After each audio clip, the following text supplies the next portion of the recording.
மேஷ ராசி நேயர்களே, உங்களுக்கு இந்த மாசி மாதம் எப்படி இருக்கப் போகிறது என்று பார்ப்போம்.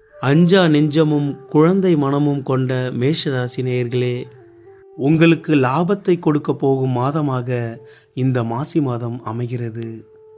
இந்த மாத தொடக்கத்தில் உங்கள் ராசி அதிபதி செவ்வாய் பகவான் அவிட்ட நட்சத்திரத்தில் உச்சம் பெற்று சஞ்சரித்து கொண்டிருக்கிறார்.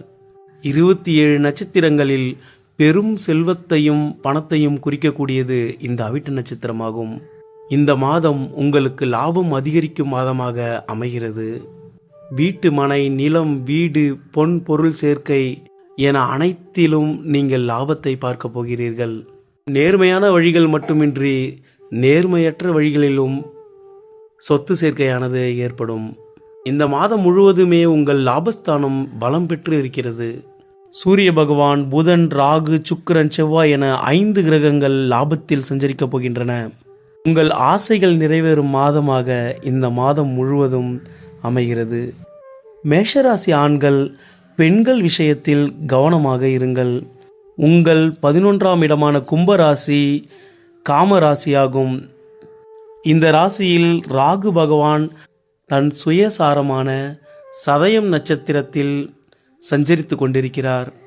இந்த ராகு பகவானை உங்கள் ராசி அதிபதி நெருங்குவதால் கணவரால் கைவிடப்பட்ட பெண் அல்லது விதவை பெண்களின் மூலம் உங்களுக்கு பிரச்சனைகள் நிச்சயம் ஏற்படும்.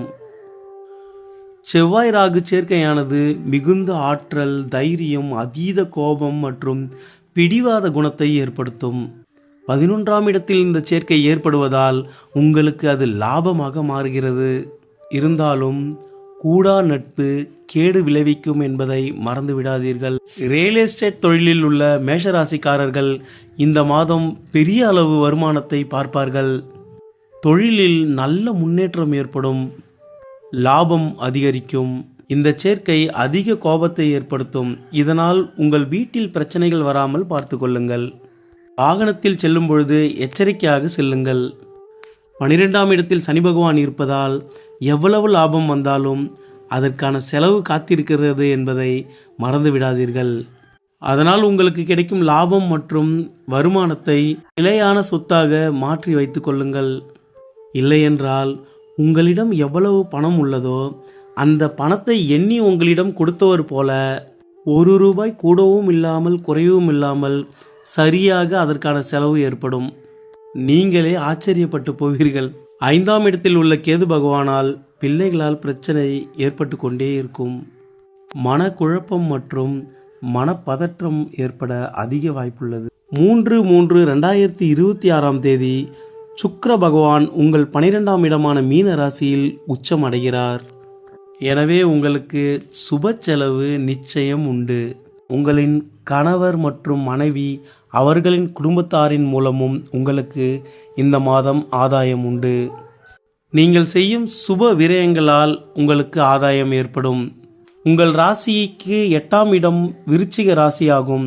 அதன் அதிபதியும் செவ்வாய் பகவானே ஆவார். எனவே உங்களுக்கு பிரச்சனை என்று ஏற்பட்டால் அதற்கு காரணம் நீங்களாகவே இருக்கும். எனவே எதிலும் ஒரு முறைக்கு 2 முறை யோசித்து நிதானமாக செயல்படுங்கள்.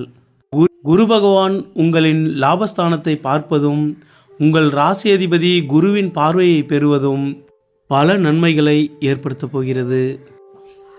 தசாபுத்திகள் சரியில்லாமல் அதிக பிரச்சனையில் உள்ளவர்கள் இம்மாதம் செவ்வாய்க்கிழமைகளில் துர்க்கை அம்மனுக்கு ராவுகால நேரத்தில் விளக்கேற்றி வழிபட்டு வாருங்கள்.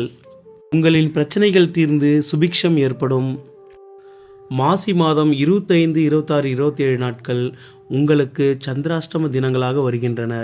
இந்த நாட்களில் நீண்ட தூர பயணங்களை மேற்கொள்ளாதீர்கள். யாரிடமும் வாக்குவாதம் செய்யாதீர்கள். சந்திர பகவான் உங்கள் அஷ்டமஸ்தானம் எனும் 8ஆம் இடத்தில் மறையும் பொழுது மனம் தெளிவின்றி இருக்கும். எனவே இந்த காலத்தில் புதிய முயற்சிகள் எதையும் மேற்கொள்ளாதீர்கள். மேஷராசியானது 3 நட்சத்திரங்களை கொண்டது. அஸ்வினி, பரணி, கார்த்திகை. அஸ்வினி நட்சத்திரக்காரர்கள் தங்கள் செயல்களில் சாதகமான பலனை பெற திருவாதிரை, சதயம், சுவாதி, ராகு பகவானின் நட்சத்திரங்களை பயன்படுத்துங்கள். இந்த நாட்கள் உங்களுக்கு சாதகமான பலனை ஏற்படுத்தும். பரணி நட்சத்திரக்காரர்கள் குருவின் நட்சத்திரமான புனர்பூசம், விசாகம், பூரட்டாதி இந்த நட்சத்திர நாட்களில் நீங்கள் உங்கள் செயல்களை தொடங்கும் பொழுது உங்களுக்கு சாதகமான பலன் அமையும். கார்த்திகை நட்சத்திரக்காரர்கள் சனியின் நட்சத்திரமான பூசம், அனுஷம், உத்திரட்டாதி நட்சத்திரம் வரும் நாட்களில் உங்கள் செயல்களை தொடங்க உங்களுக்கு சாதகமான பலன் ஏற்படும். மேஷராசிக்காரர்கள் காதலிப்பதற்கும் திருமணத்திற்கும் கன்னி, மிதுனம், விருச்சிகம் ஆகிய ராசிகளை தவிர்ப்பது நல்லது. சிம்மம் மற்றும் தனுசு ராசிகள் மிக சிறந்த வாழ்க்கை துணையாக அமைவார்கள். மேஷராசி நேயர்களே, இறைவனின் துணை என்றும் உங்களுக்கு இருக்கட்டும். நன்றி.